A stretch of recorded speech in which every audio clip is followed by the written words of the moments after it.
بسم اللہ الرحمن الرحیم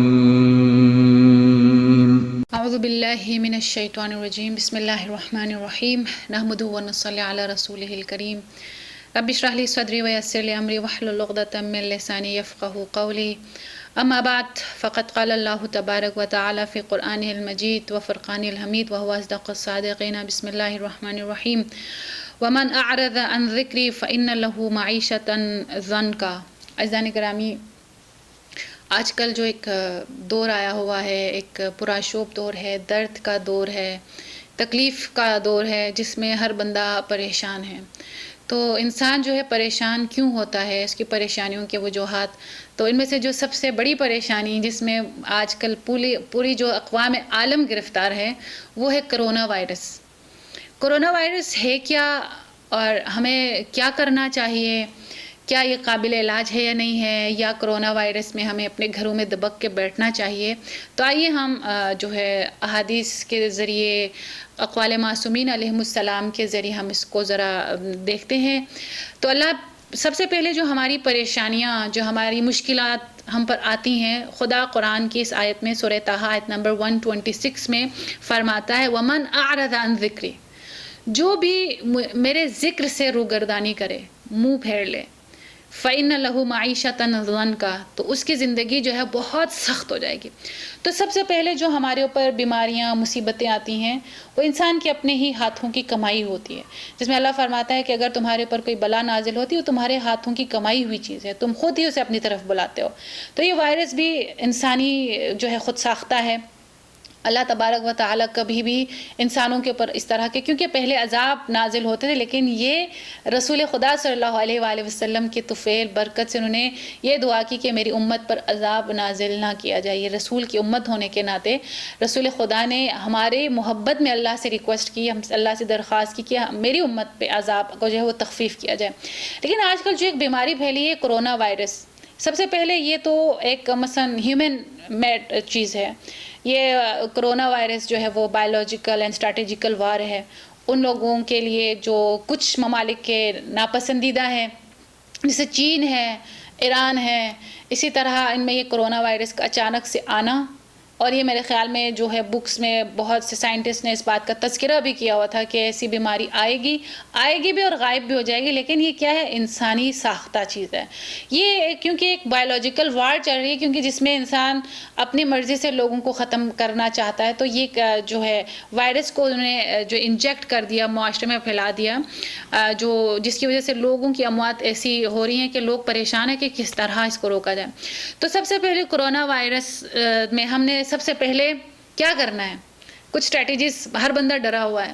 کہ ہم اس سے کیسے نجات حاصل کریں، کیونکہ اب ہر ایک کو پتہ چل رہا ہے کہ جب بھی کسی کو معمولی سی بھی جو ہے چھینک آتی ہے، پہلے ہم کہتے تھے یرحمک اللہ، لیکن اب ڈر کے کہتے ہیں کہ اس کو دور کر دو یا کوئی مسئلہ اس کا نہ ہو جائے۔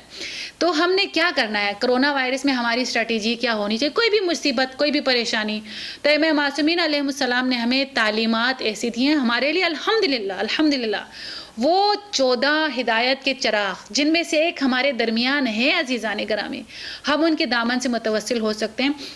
سب سے پہلے ہم نے کیا کرنا ہے؟ اپنا اللہ کا رابطہ ٹھیک کرنا ہے، کیونکہ اللہ نے فرمایا جو میرے ذکر سے روگردانی کرے میں اس کی زندگی کو سخت کر دوں گا، کیونکہ اللہ نے فرما دیا کہ جو مجھے بھلا دے گا میں اسے بھلا دوں گا، اور جس کو اللہ بھلا دے اس کا کوئی ولی وارث نہیں ہوتا۔ تو سب سے پہلے ہم نے اپنا اور اپنے رب کا معاملہ ٹھیک کرنا ہے، جن کے حقوق ہم نے دینے ہیں، حق اللہ ہے، حق الناس ہے، وہ ادا کرنے کی کوشش کرنی ہے۔ اور اس کے بعد جو ہے الطہور نصف من الایمان، کہ صفائی ستھرائی پاکیزگی نصف من الایمان ہے، نصف من الایمان ہے۔ عزیزان گرامی، یہ نہیں کہا کہ گھر کو صاف کر کے گلی کو گندا کرنا ہے، نہیں، ہم نے، کیونکہ اگر گلی کو گندا کریں گے، حق الناس میں آتا ہے، ہمارا کوئی بندہ یہ نہیں بتاتا کہ آپ گلی کا کچرا، گھر کا کچرا اٹھا کے گلی میں پھینک دیتے ہیں، تو گلی کیونکہ یہ عوامی پراپرٹی ہے تو یہ حق الناس میں آتا ہے۔ تو ہم نے کیا کرنا ہے؟ صفائی کا خیال رکھنا ہے۔ تیسری چیز جو ہم نے کرنی ہے وہ یہ کہ ہمیشہ دائم الوضو رہنا ہے، ہمیشہ باوضو رہنے سے نمبر 1 آپ کا حافظہ تیز ہوگا، آپ کا جو ہے رزق میں برکت ہوگی، اور اس طرح کی جو بیماریاں ہیں ڈاکٹرز کہتے ہیں آپ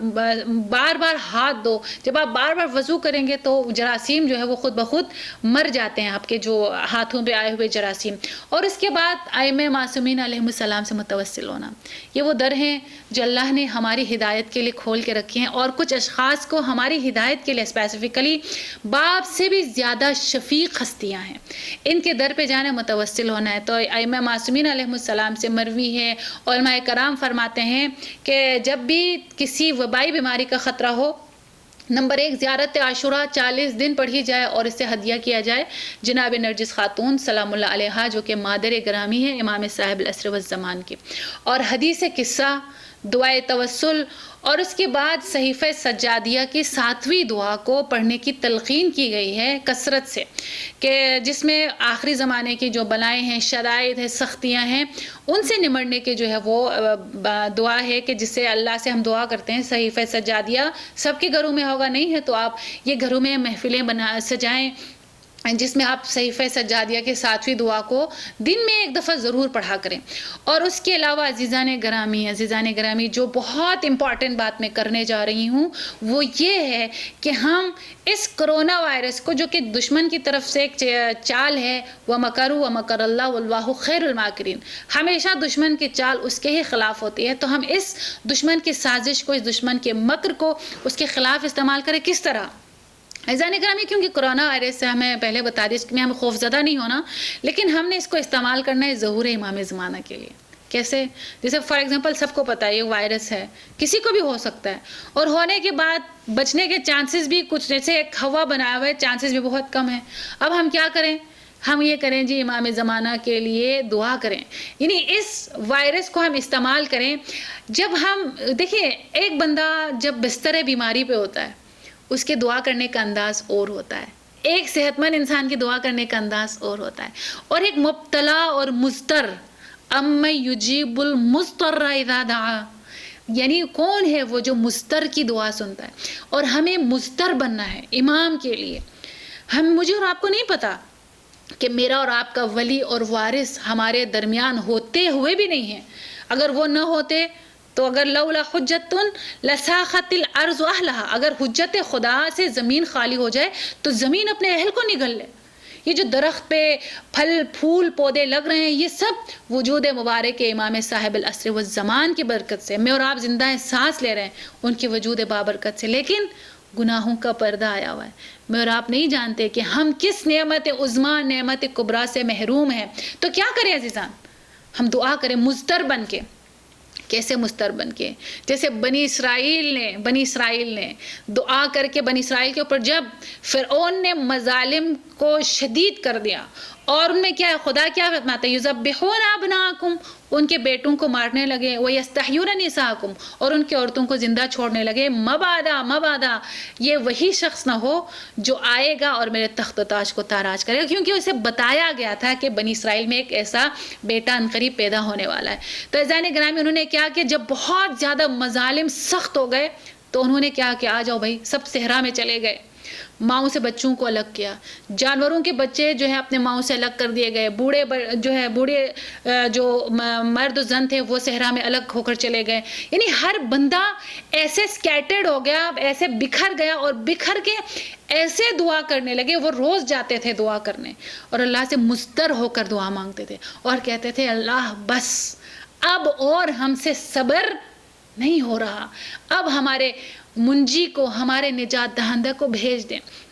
روایتوں میں ہے کہ بنی اسرائیل نے مضطر بن کے دعا کر کے 500 سال تاخیر میں تھی، حضرت موسیٰ علیہ السلام کی ولادت 500 سال بعد ہونی تھی، لیکن دعاؤں اور اضطراری حیثیت سے دعا کر کے انہوں نے اللہ کے سامنے اپنی عرضی کو منوا لیا، اور اللہ نے 500 سال پہلے حضرت موسیٰ کی ولادت کرا دی۔ تو میں اور آپ 1400 سال سے امام کے بغیر رہ رہے ہیں، لیکن مجھے اور آپ کو پتہ نہیں ہے، کیونکہ ہمارے زندگی کا نظام چل رہا ہے، ہم سمجھتے ہیں یہی زندگی کا نظام ہے۔ نہیں عزیزان، یہ زندگی کا نظام نہیں ہے، ہم مفلس ہیں، ہم مضطر ہیں، ہمارے ہاتھ میں کچھ نہیں ہے، ہم کھا پی رہے ہیں، جاب کر رہے ہیں، ہم سوچتے ہیں کہ شاید یہی زندگی نہیں۔ جس طرح ایک گھر سے باپ رخصت ہو جاتا ہے نا تو اس گھر کے بچوں کی کیا حیثیت ہوتی ہے، کیا حالت ہوتی ہے، وہ حالت میری اور آپ کی ہونی چاہیے کہ میں اور آپ امام میں وقت کے بغیر زندگی گزار رہے ہیں، میں اور آپ انہیں دیکھ نہیں پا رہے ہیں، میں اور آپ ان سے باتیں نہیں کر پا رہے ہیں، تو کیا کریں؟ مستر بن کر یہ بہترین ہتھیار ہے کہ اس زمانے میں جو ایک ناگہانی اموات، یہ وائرسز، یہ بیماریاں، یہ شدائد، یہ سختیاں، خود امام زمانہ کیا فرماتے ہیں؟ اے میرے محبو، اے میرے چاہنے والو، فاکثر الدعاء بتعجیل الفرج، اے میرے چاہنے والو فاکثر الدعاء، کثرت سے دعا کرو میرے ظہور کے لیے، فإن ذلک فرجکم، اے میرے محبین، اے میرے چاہنے والو. یہ نہیں کہا کہ کس فرقے سے ہو، کہا کہ جو میرا چاہنے والا ہے، فاکثر الدعاء، میرے ظہور کے لیے کثرت سے دعا کرو، فإن ذلک فرجکم، کیونکہ میرے ظہور میں ہی تمہاری گشائش ہے، میرے ظہور میں ہی تمہاری پریشانیوں کا حل ہے، میرا ظہور ہی تمہارے لیے مداوا ہے. تو آئیے عزیزان، دست دامن اہل بیت ہوتے ہیں اور ان دعاؤں کے ذریعے، ان وسیلوں کے ذریعے اللہ سے دعا کرتے ہیں کہ الہی بس اب ہم اور یتیمی والی زندگی نہیں گزار سکتے، ہم قسم پرسی والی زندگی نہیں گزار سکتے، بھیج دیجئے اس منجی عالم بشریت کو، تاکہ متا ترانا و نراک، اے مولا کب ہوگا وہ لمحہ جب میں آپ کو دیکھوں اور آپ مجھے دیکھیں. اے مولا ہم ہر ایک کے در پہ جا سکتے ہیں، ہر ایک کا ایڈریس میرے پاس ہے، لیکن مولا میں آپ کا ایڈریس ڈھونڈ کے کہاں جاؤں، کیونکہ آپ تو میرے گناہوں کی وجہ سے پردے غیبت میں ہیں. مولا بس ہم توبہ کرتے ہیں. آئیے مولا اپنے ظہور کے ذریعے، الہی مولا کے ظہور کے ذریعے ہمارے آنکھوں کو منور فرما. اور کیا ہے دعائے عہد میں کہ الہی مولا کا ظہور ہماری آنکھوں کا سرما ہو، یعنی ہماری آنکھوں کی بینائی ہے مولا کا ظہور، ہماری آنکھوں کی خوبصورتی ہے. کیوں نہ ہو کہ فرزند زہرا جو کہ ہمارے لیے باپ سے بھی زیادہ شفیق ہیں، اگر امام وقت ہمارے درمیان اس وقت ہوتے، دیکھ سکتے، تو یہ سارے پریشانیاں ہم پر کبھی بھی نازل نہ ہوتی. ہم دعا کرتے ہیں خدا سے، الہی ہم ناچیز بندے ہیں، اپنے مولا اپنے حجت خدا کے ظہور سے ہمارے دلوں کو شاد و آباد فرما، اور منجی عالم بشر کے ذریعے ہمیں ہر طرح کی پریشانیوں سے نجات عطا فرما، اور اس بیماری کو، اس وائرس کو، ہر طرح کی شدائد اور سختیوں کو مولا کے ظہور کے ذریعے ہم سے دور فرما.